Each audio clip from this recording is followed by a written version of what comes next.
मन मंदिरा गजर भक्तीचा.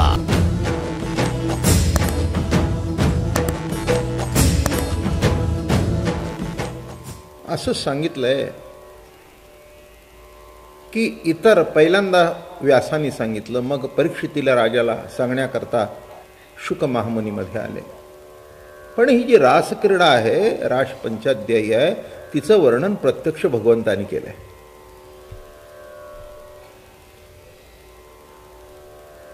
रासक्रीडेचं वर्णन चालू असताना शुक महामुनी निवांत होते आणि त्यांच्या मुखातून प्रत्यक्ष भगवान त्या रासक्रीडेचं वर्णन करत होते.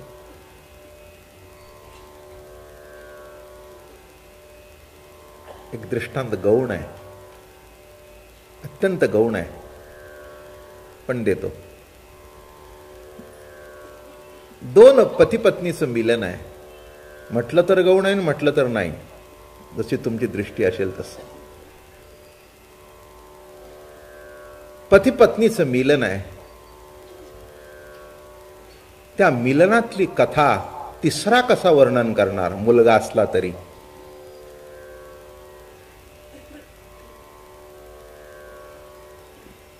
ज्यांनी मिलन केलंय आणि ज्याच्याशी झालंय तोच वर्णन करू शकतो.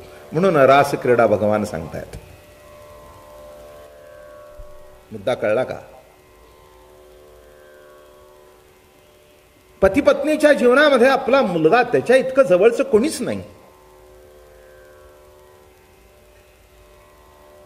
कोण जवळचं आहे?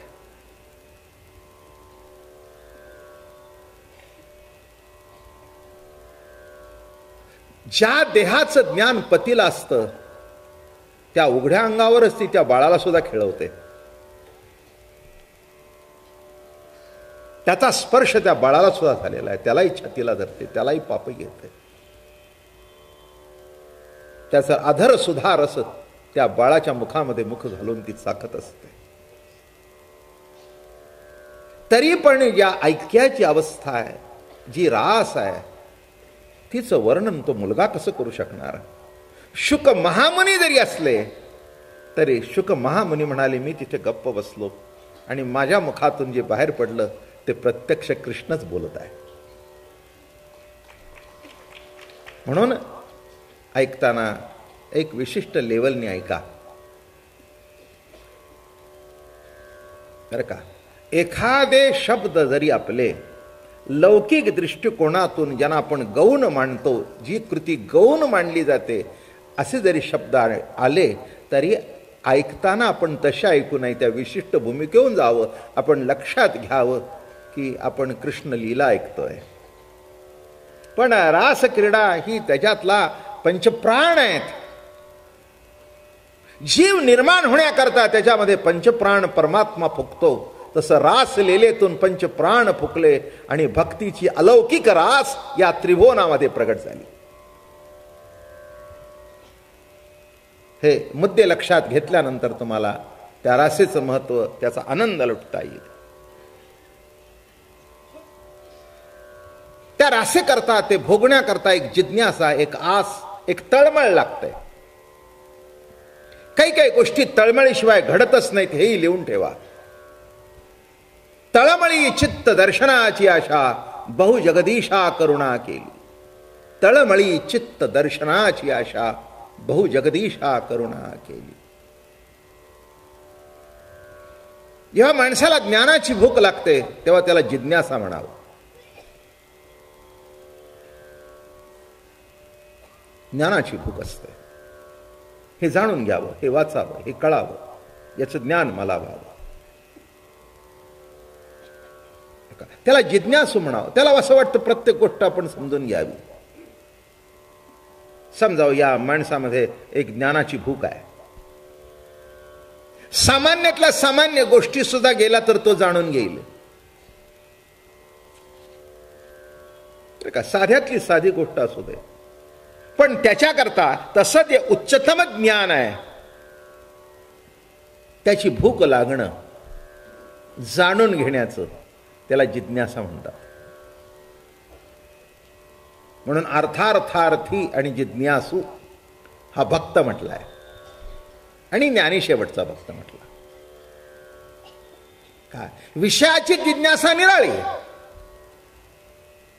वस्तूची जिज्ञासा निराळी आणि ज्ञानाची जिज्ञासा निराळी. बर का? तसं ज्ञानाबद्दल जी एक भूक आहे त्याला जिज्ञासा म्हणतात. काही काही माणसं मोक्षाच्या मागे लागलेली आहेत, त्यांना मुमुक्षू म्हणावं. विषयाच्या मागे लागलेले आहेत, त्यांना विषयी म्हणावं. आणि विषयाधीन जे झालेले आहेत त्यांना पामर म्हणावं.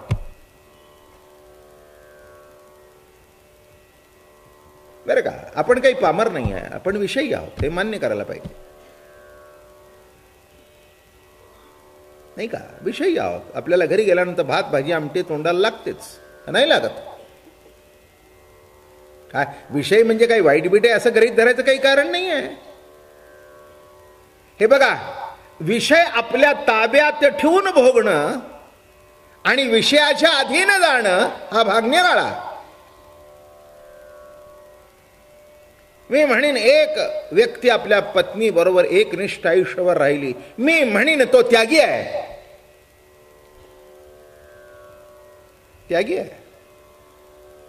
जेवढा धर्म अधिष्ठित जो भोग आहे तो घेतोय, आणि धर्माला अनुसरून जो भोग घेतला असेल तर तो भोग नाही, तो सुद्धा एक प्रकारचा त्यागच आहे. म्हणून तुकाराम महाराजांनी भोगाबद्दल आणि त्यागाबद्दल फार सुंदर लिहिलं. कोणी म्हणाले, का महाराज, अहो पहिली गेली तर दुसरी गेली? ते म्हणले, दुसरी गेली हेच बरं झालं नाही का रे? त्यागे भोग माझ्या येतील अंतरा, मग मी दातारा काय करू, आता असो तुझ्या पायी हे मोठळे. आणि त्या परमतत्वावर लक्ष ठेवून जर मी भोग भोगला तर भोगी झाला त्यागी, आणि गीती गाता पांडुरंगी, आणि विषयांचा लाग इंद्रियांचा लाग अमावरोनी सुटला. काय सांगतो, लक्षात आलं का? नाही का? प्रत्येकाला एक मर्यादा आहे, एक लक्ष्मण रेषा आहे, ती उल्लंघन केली तर दोष आहे. त्या रेषेच्या आत बरं का नदीच्या प्रवाहाचं पाणी आटावं का प्रवाहात राहावं? आटलं तरी वाईट आहे ना?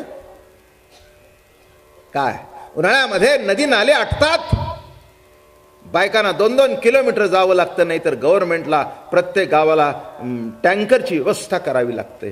किती जड जातं. मग दुसऱ्या वेळेला पाणी म्हणाला, चला आता घरात शिरतो.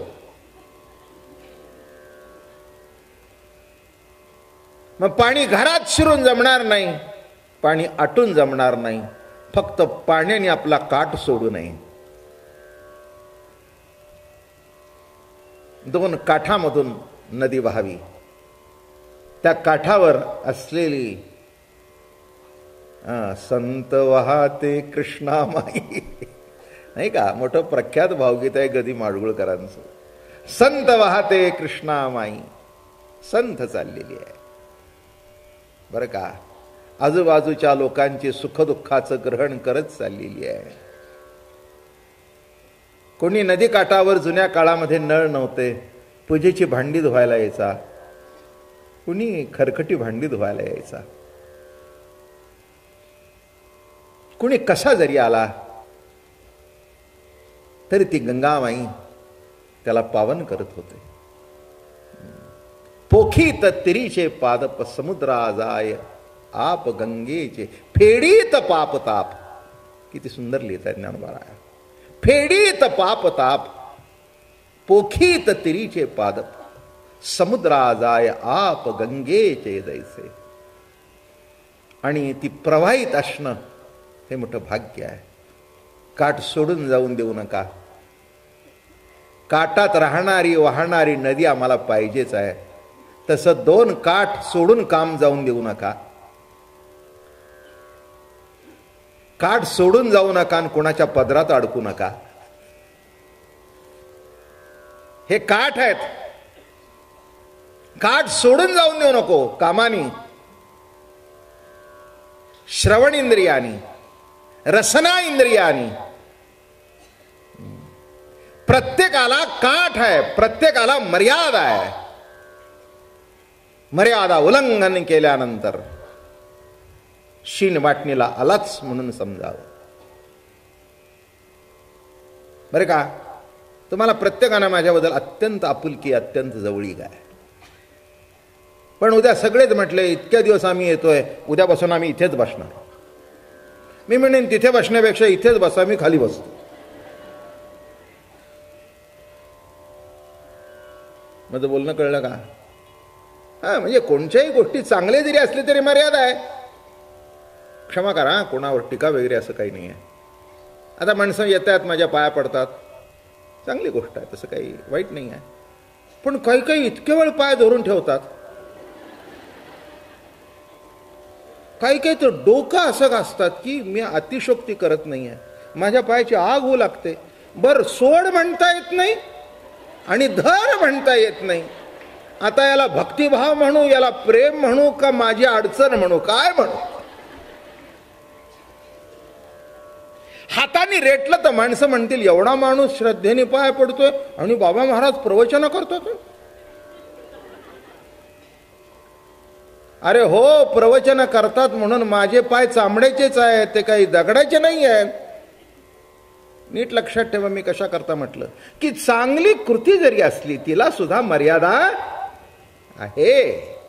हे पहिल्यांदा लक्षात घ्या, म्हणजे तुम्हाला कळेल की काय मी सांगतोय ते. म्हणून जगद्गुरु तुकाराम महाराज म्हणाले, अरे त्याग त्याग त्याग काय? नाही नाही, मर्यादित भोग हाच त्याग आहे.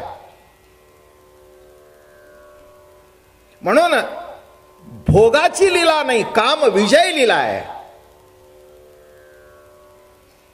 मनमथाला हरवलेली लीला आहे. अरे का, काम विजय, विजय मिळवला त्याच्यावर. तुकाराम महाराजांनी कामावर विजय मिळवला. असंच महाराजांचं कीर्तन झालं आणि एक बाई आली, पाय धरले, म्हणाले महाराज. ते म्हणले का ग बाई, सगळे गावातले पुरुष मेले म्हणून माझ्यावर नादी लागलीस का?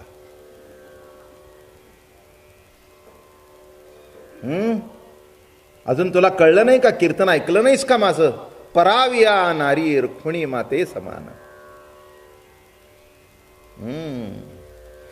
बनाट शाह एकदा असाच एका सभेमध्ये गेला, अतिशय हुशार, म्हणजे त्याच्याबद्दल काही जे आत्तापर्यंत इंटेलेक्च्युअल्स झाले त्याच्यापैकी एक तो बर्ट्रंड रशल, बनाट शाह. त्याची नाटकं वगैरे अतिशय सुंदर, अतिशय हुशार. इंग्रजीतला म्हणजे जगद्गुरूच. जसा शेक्सपियर तसा हा, पण याची भाषा निराळी, त्याची भाषा निराळी, ज्याचं त्याचं वैशिष्ट्यपूर्ण अंग असतं. जसं मराठीच, पण तुकोबारायच्या अभंगातलं मराठी निराळं, माऊलींच्या ज्ञानेश्वरीतलं निराळं, नाथांच्या भागवतातलं निराळं, नाथांच्या भारुडातलं निराळं. हे ज्याचं त्याचं वैशिष्ट्य आहे. तेव्हा हे थोडंसं समजून घ्या की ज्याचं त्याचं वैशिष्ट्य विशेषत्व असतं, त्या त्या पद्धतीने त्याचं ग्रहण केलं. तसं काम काय, अमकं काय, मर्यादा उल्लंघन केली तर दोष आहे, बरं का. म्हणून त्या बनाट शाहचं सांगतो तुम्हाला,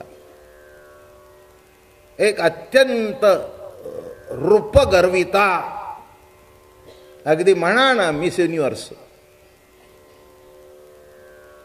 ती त्याच्या प्रतिभेला, ज्ञानाला भाळली. ती त्याच्याकडे आली आणि त्याला हातात हात घेतला, म्हणे शॉ, I would like to marry you. ते म्हणाले वाय, माझ्याशी लग्न करावं असं का वाटतं? नाही म्हणाले, तुझ्या लक्षात येत नाही, जे मूल जन्माला येईल ते माझं रूप आणि तुझी बुद्धी. ते म्हणले उलट घडलं तर?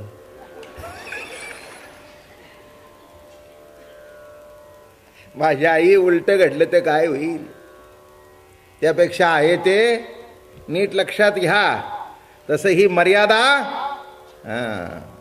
म्हणून मर्यादेत राहून उपभोग घेणं हा एक प्रकारचा त्यागच आहे. म्हणून तुकाराम महाराज म्हणाले, त्यागे भोग माझ्या येतील अंतरा, मग मी दातारा काय करू आता, असो तुझ्या पायी मोटळे.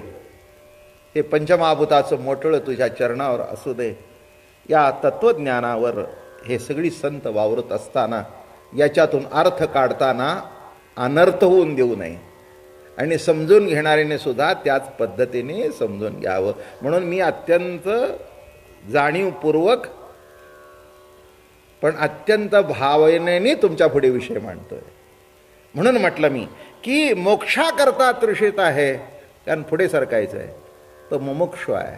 पण पुढे सांगू का, भगवत प्राप्ती करता जो तृषित आहे, भगवत प्राप्ती करता ज्याला तृष्णा लागले त्याला भक्त म्हणावं, त्याला गोपी म्हणावं. मन मंदिरा गजर भक्तीचा.